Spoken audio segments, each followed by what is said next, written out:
बिस्मिल्लाहिर्रहमानिर्रहीम। फरमान मुस्तफ़ा सल्लल्लाहु तआला अलैहि वसल्लम, जब तक बंदा मुझ पर दुरूद भेजता है फरिश्ते उसके लिए दुआए रहमत करते रहते हैं। अब बंदे की मर्जी के कम पड़ेंगे ज़्यादा। सल्लु अला हबीब। खाने से पहले और बाद में हाथ मुँह धोना सुन्नत मार के राशिद अतारी रूहानी इलाज लेकर पेश खदमत है।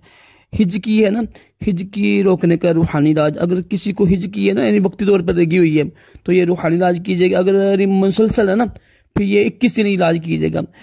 एक पानी कप लेके ना, पानी लेके ना, कप बच्चे और जो भी है, तो एक घुट पीकर दिल ही दिल में ना वाला खदरूशी पढ़ कर 7 मरतबा या हफीज़ पढ़े।